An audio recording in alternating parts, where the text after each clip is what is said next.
Well, it was bound to happen sometime. Hello everyone and welcome back to the Super Smash Bros. Cinematic Universe box office records. And believe it or not, we have news again this week. It's official, Garrett the Garbage Man is joining the cast of Street Fighter, along with the previously mentioned Andrew Koji, Noah Centineo, and as well as Roman Reigns. Now take a wild guess who Jason Momoa is playing. He's playing Blanca, the shocking green beast himself. If you ask me, he's become a little bit typecast, since he's playing Blanca and Lobo. Now let's take a look at Jason again in domestic. Now it's time for a Minecraft movie to wind down, because it has two films as competition. The Lilo and Stitch remake, which I refuse to see because they ruined Jumba, and Mission Impossible Final Reckoning, which I will support because Tom Cruise is an actual movie star. And the only thing he talks about to the public is making movies. Hey Disney, how about you take a few notes and stop trying to subtly destroy society? Oh, I know what you did to David in the Lilo and Stitch remake. I know, and I don't like it. The more you emasculate men, the more I hate you. And oh goody, we have more ruined Chris Sanders next month. Thank the Lord for The Wild Robot. It is a great film, even though it still has Pedro Pascal. At least they hit him well. Though my next worry is who they're going to sneak into the cast for Super Mario World when they bring in the freaking Koopalings. Oh, they're gonna do it. That's where they debuted. As long as they don't have Pedro Pascal, Zendaya, or Awkwafina, I will be happy. She was fine in Migration. That's where she was the best. She should only be a modern Asian character. That's where she belongs. Nowhere else. Well, we'll see in the next few weeks.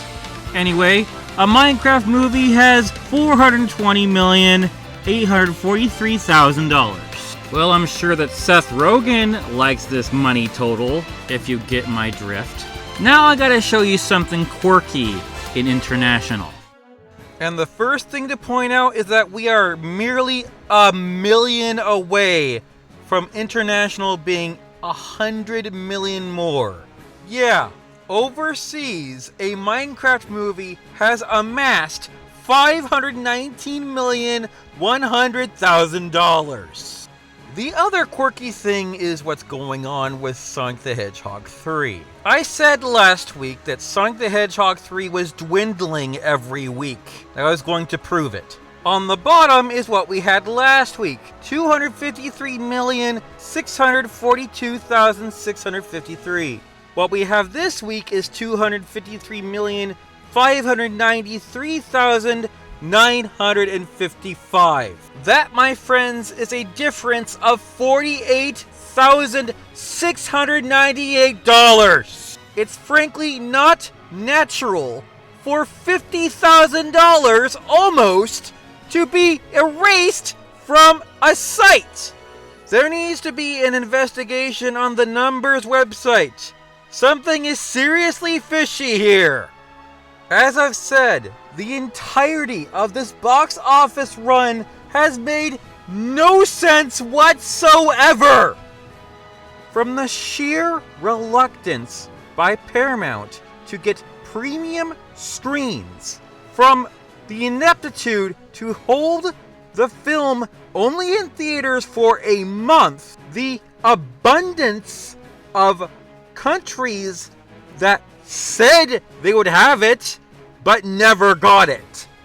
It seems like to me that Paramount would rather care about the fourth movie instead of the third, because they are already promoting the fourth when the third was only out a few months ago. You would think they would hold off promotion for at least a year.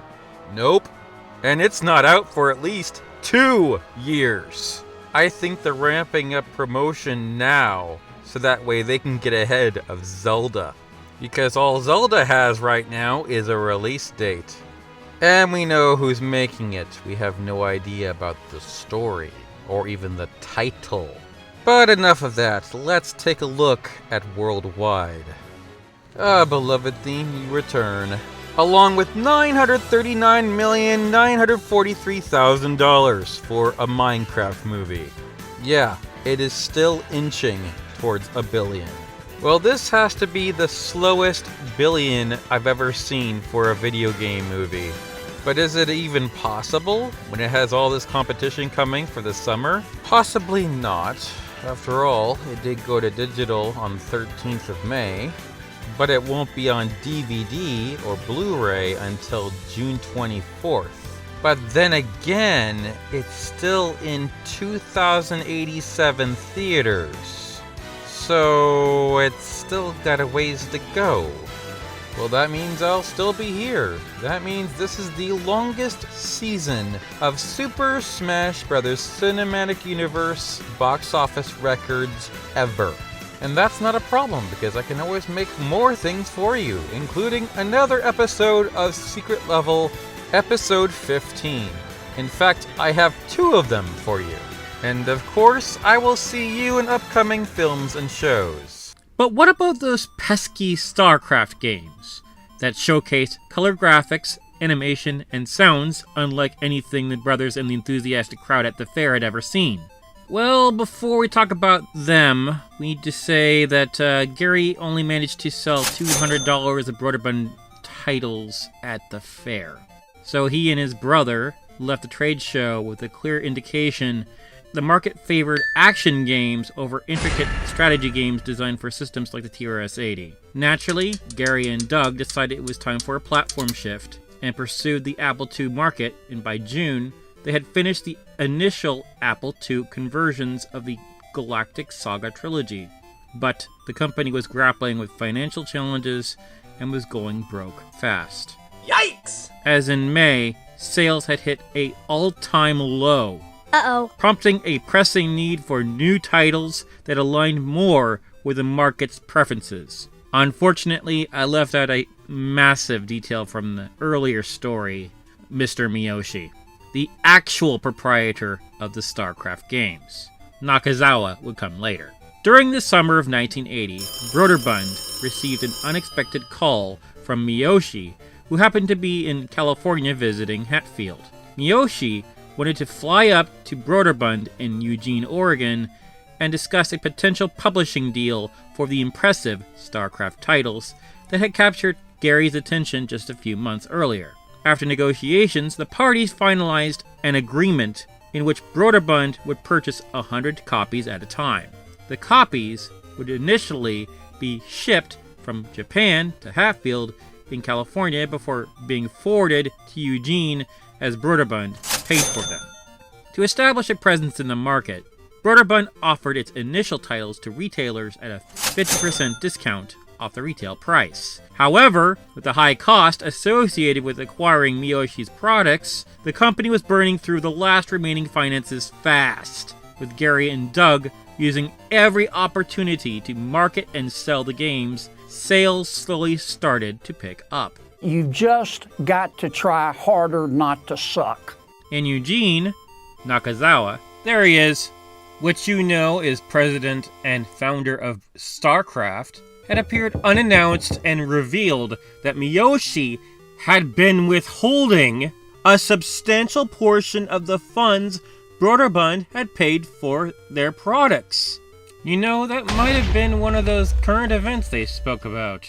So Nakazawa and Broderbund negotiated a new agreement, completely removing Miyoshi from the equation, resulting in a reduction in the acquisition cost and significantly enhancing the profitability for both parties. I wonder how my other previous details would be affected by this revelation. Following these events of West Coast Computer Fair 5 on March 14th, 16th of 1980, I bet you were wondering what exactly the games they were given to sell, when there was virtually a non-existent market for Apple II games in Japan. I wonder why. Apparently, the first title was Golden Mountain, released in September 20th of that year. That was on a floppy disk and programmed by Masaru Tomita. That was, as far as I know, the last game the dude made after the bomber for Astar International Inc. on the Apple II as well. A cassette game. Couldn't handle going from cassette to disc, huh? That title was an action game where you're in charge of dropping bombs from a B-29 bomber plane. The aim of the game is to destroy 5 targets, a submarine, and 4 green buildings. You see the map from the perspective of the bomber, but only a small part is visible.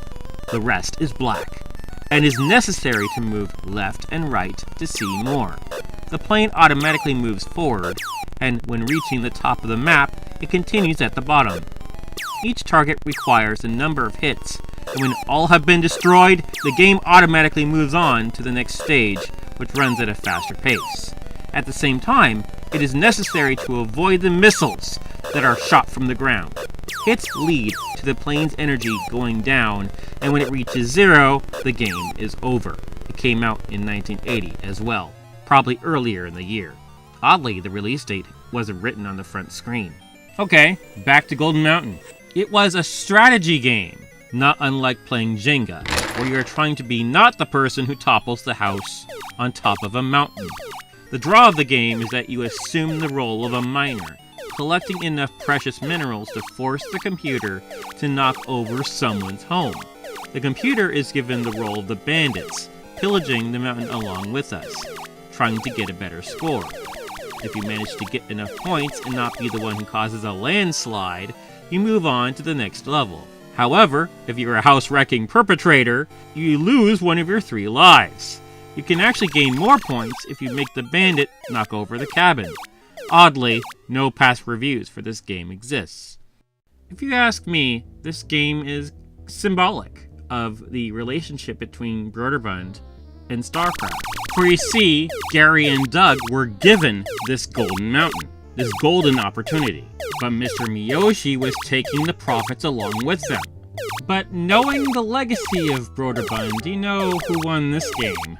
The next to be copyrighted was Super Galaxy Wars and Hyper Head-On October 20th, 1980, exactly a month after the first game. Though to examine the first one of these, we will need to backtrack to 1979. Taito and Universal teamed up to make a fixed shooter. Universal was the developer and Taito was the publisher. Like most coin-operated games, you are given 3 lives to take out enemies. But in this one, you take control of a cannon that has to be positioned to fire a missile that you continue to move as it flies so that it can reach one of its targets. Taking control of the missile, you can activate its fire, which affects its speed. You have to get a hold of its trajectory, because it has to dodge meteorites and bombs to blow up armed and dangerous UFOs.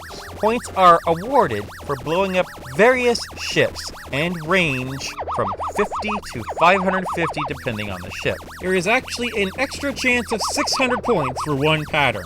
After clearing that pattern, or the level, you are rewarded with messages not unlike doing achievements, like good. If you clear 3 screens, very good comes up. If you clear 7, wonderful appears. Lastly, if you clear 15 screens, you get fantastic.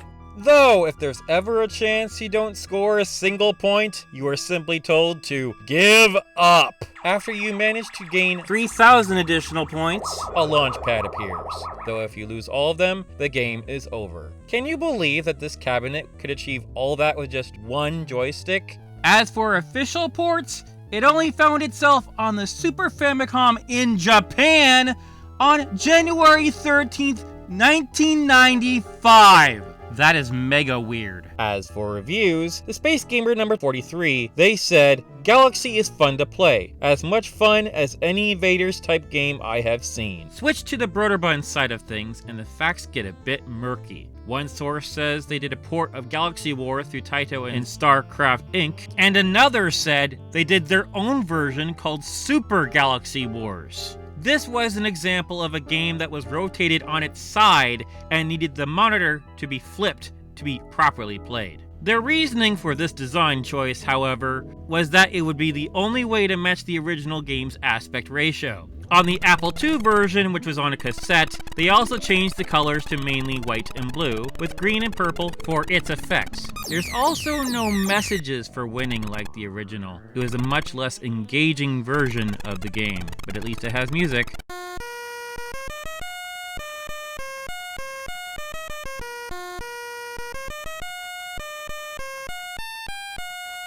Well, wasn't that nice? Well, what's also nice is that we're going to have Super Mario World on April 3rd, 2026 by Universal Illumination, followed by Sonic the Hedgehog 4 on March 19th, 2027 by Paramount and Skydance, as well as Legend of Zelda Movie on the 26th of March, 2027 by Sony and Nintendo, followed by shows, with the hopeful release of Secret Level Season 2 in December of this year by Amazon Prime. Next we have the films that we have no idea what's going on with them, namely Metal Gear Solid by Sony, Detective Pikachu 2 by Warner Brothers, Mega Man by Netflix, Pac-Man by Fox and Wayfarer Studios, and Street Fighter by Sony and Legendary. Though to be fair, we did just get casting news for Street Fighter, so we do know what's going on with that film. And last but not least, we have the shows in production with no release date. We have the live-action Pokemon series featuring Red by Netflix, and the Minecraft animated series by Netflix, which I hope both are good.